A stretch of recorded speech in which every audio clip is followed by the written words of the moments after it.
The global release of the Xiaomi Pad 6 is upon us, and I've got it with its accessories. Unlike my other video of the Pad 6 Pro, I didn't have the keyboard and the stylus. But no, I have the Smart Pen, this is the second generation of it, and our type cover style keyboard, which, bit of a spoiler here, is actually very good. Really do like it.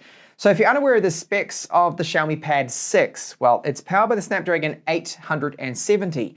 Yes, it's a bit of an old chipset, but it just shows you how good of a chipset it was when it came out because it's still holding up really well in 2023. My model here that they sent out to me has 8 GB of RAM and 128 GB of storage. There's another cheaper version with just 6 GB of RAM, and you can go all the way up to 8 GB of RAM and 256 GB, and that is UFS 3.1, the storage spec that they are using. So it is fast. It's got Wi-Fi AC, Gorilla Glass 3 on the front of the screen. The battery capacity is 8,840 milliamp hours, and it does have 33 watt fast charging.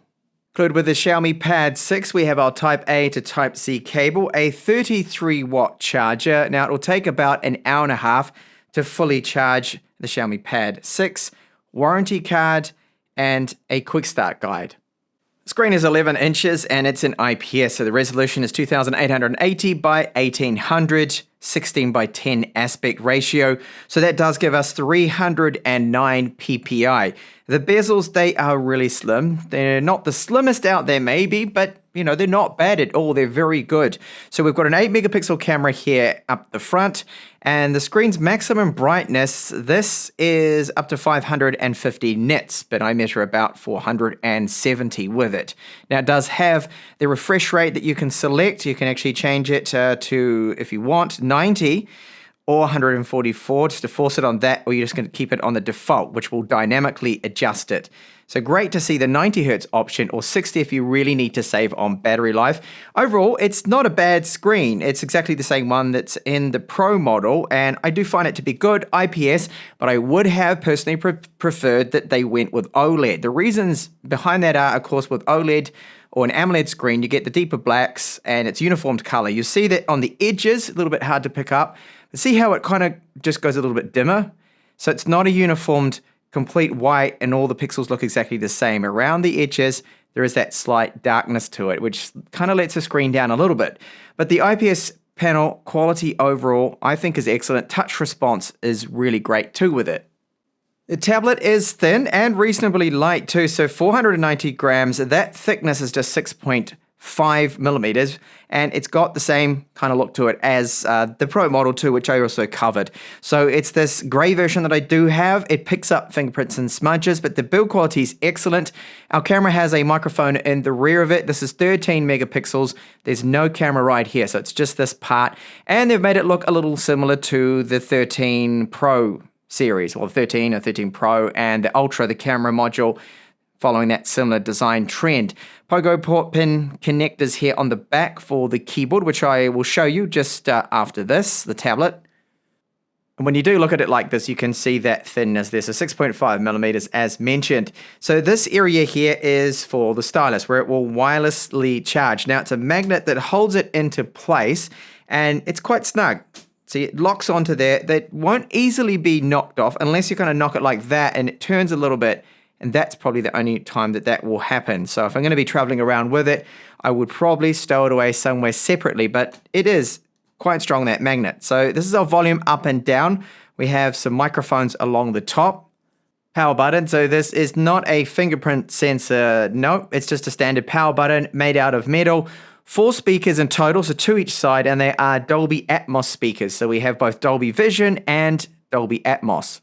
Like its more powerful Pro version, the Type-C port is USB 3.1 and it does support video out, which is great. So yes, it will clone the display. There's no desktop mode. Clone display still good in my books. At least we're finally getting that. And we have another microphone here. And here is our optional keyboard you can get for it. Now, it's a type cover style. It protects the back of the tablet. It protects the camera lens here too. It's using a synthetic material, so it's a imitation like leather.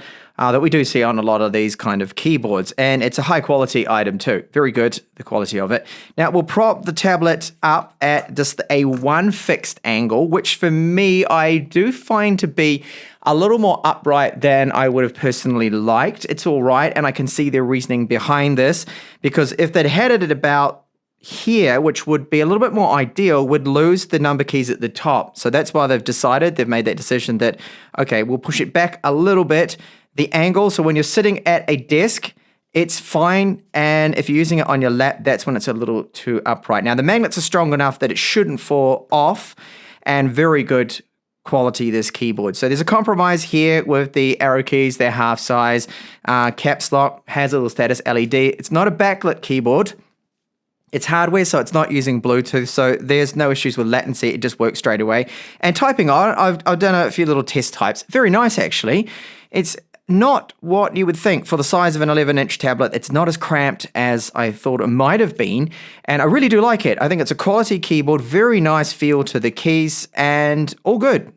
That's why I say I recommend this if you're going to be typing a lot.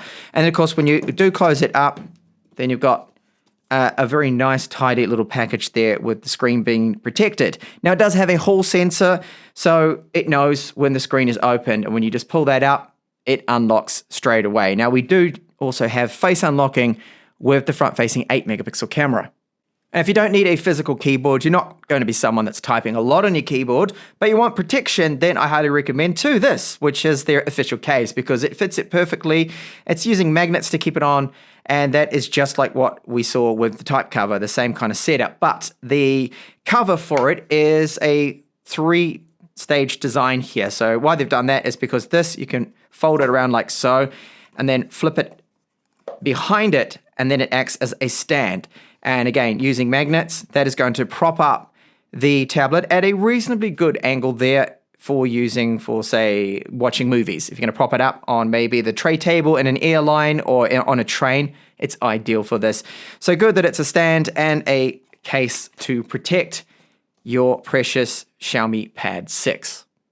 Now we do have MIUI 14, but it's MIUI Pad 14, you'll see. So it's developed specifically for tablets.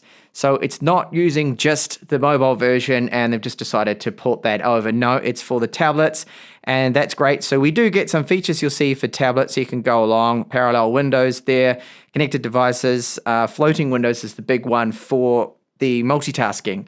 And I'll just demonstrate that quickly. So if you go into your recent apps, you've got an app that's already open. So imagine I want the GPS test here. I just tap and hold. I want that split screen, or I've got floating window that you can resize. So there it is. And it's running now really like a mobile phone screen here. So I can move this about. I can launch different apps, and you've got it there. So you can easily go along and just maximize that, minimize it there. It's telling me the instructions of how to do that. I went all over this, and you can see how I can resize it too and make it full screen if you want to. I went over that with the Pro version. You probably haven't seen that video because this, of course, is now the global model. So GPS, is it on board? It's not. Sadly, we don't get it, okay? That's not there. There's no SIM support either. There's no 3.5mm headphone jack.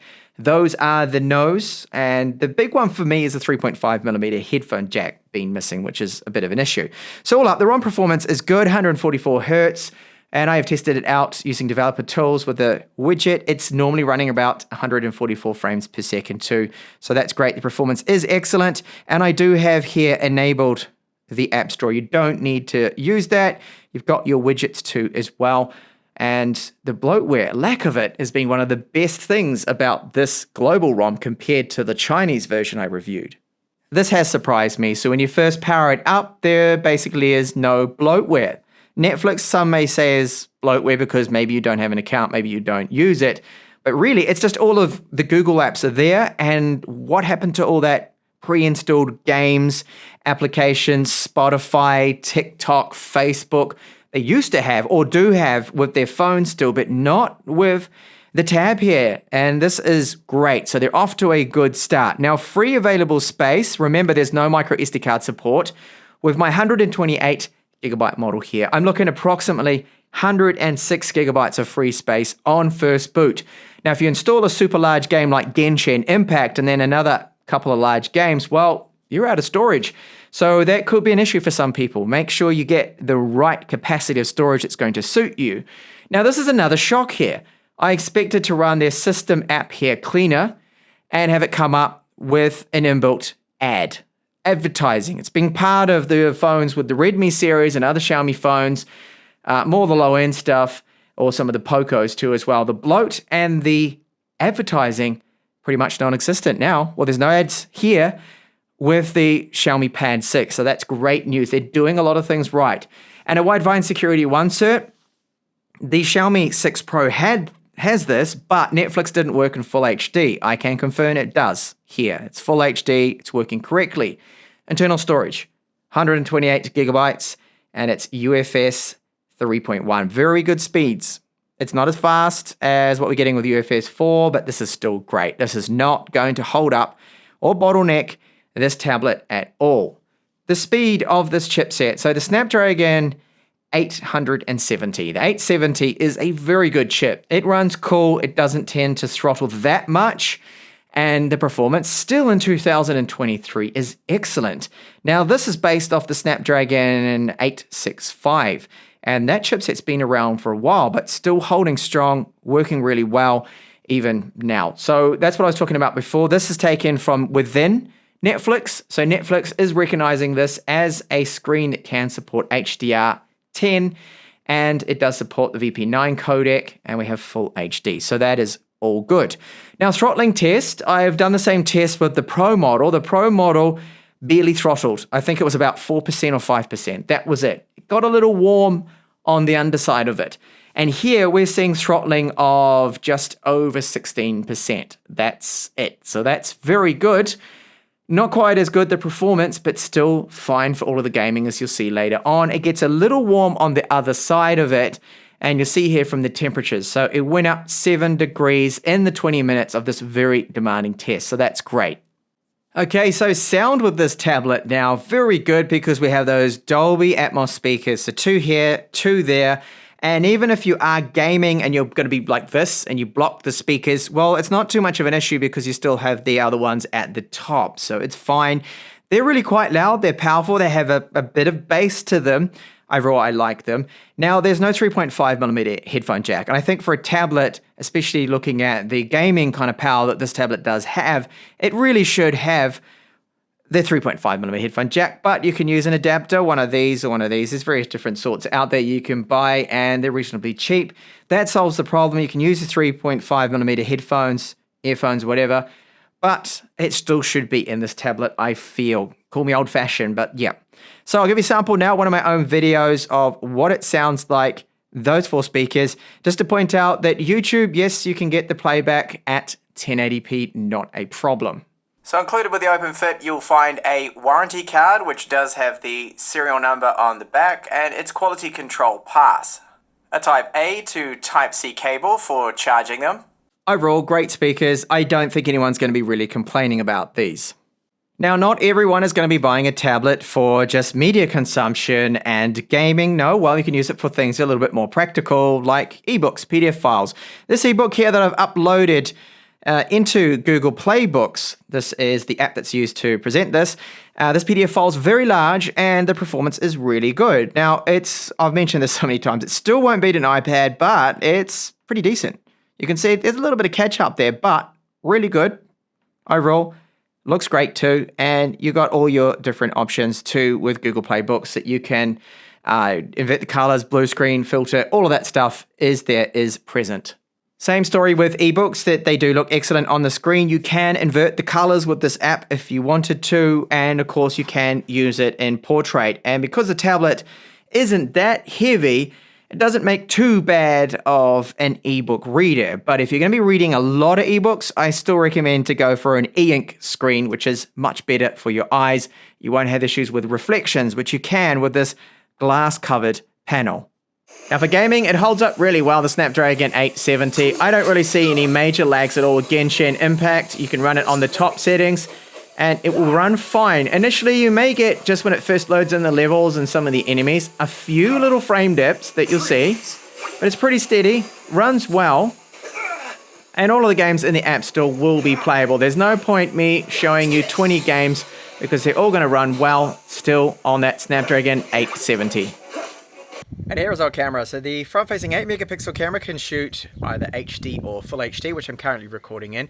Audio does sound good, and the quality overall for 1080p is not looking bad, especially compared to some of the other tablets I've been covering recently, which have terrible video quality. So these cameras I do find to be quite good on the Xiaomi Pad 6. Let's take a look at the rear camera now.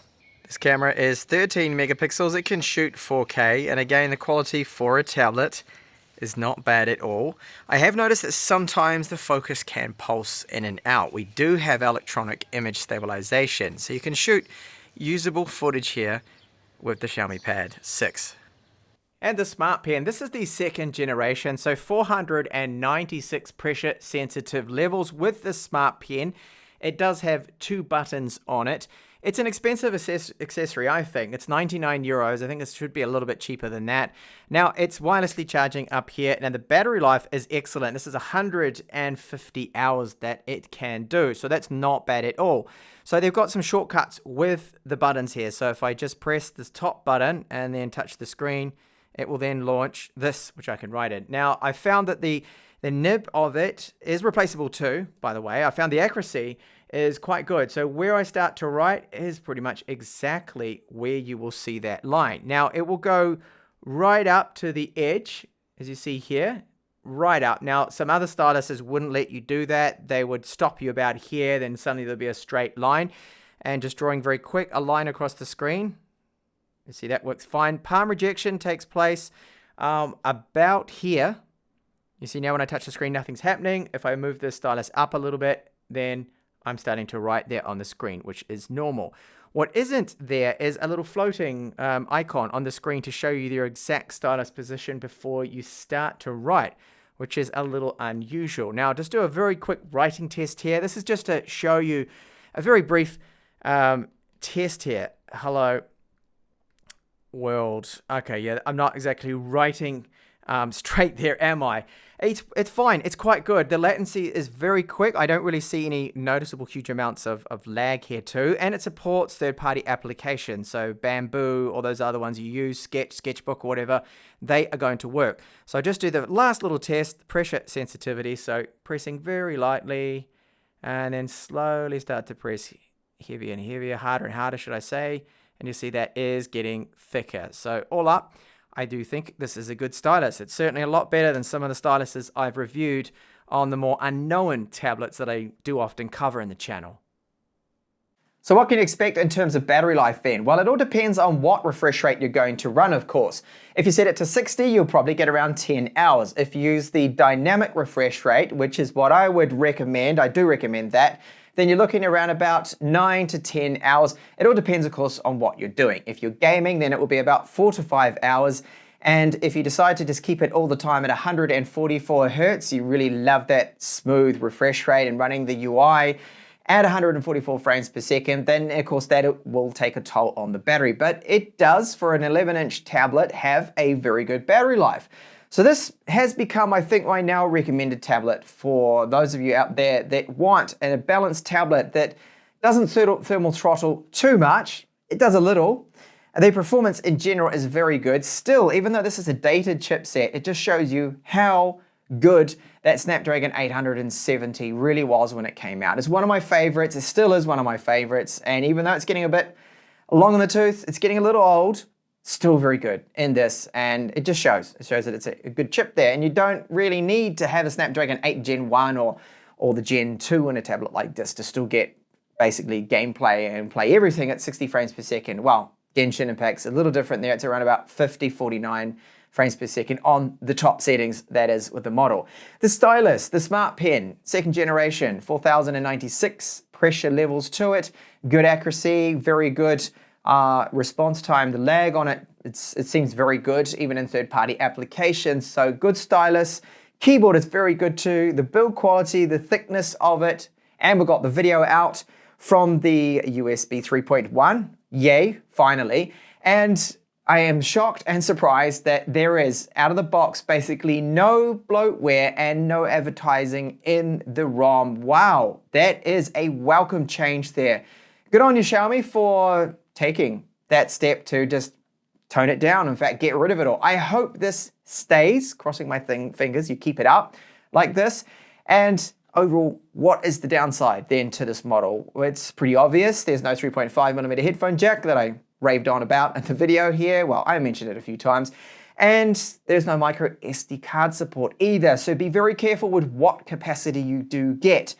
The basic entry-level model has 6 GB of RAM, which still should be fine for most people. The next level up, which is this one, has the 8 GB of RAM and the 128 GB of storage. Then it goes up to 256 GB. So some of the games are getting so huge, like Genshin Impact. What is that now, 25 GB?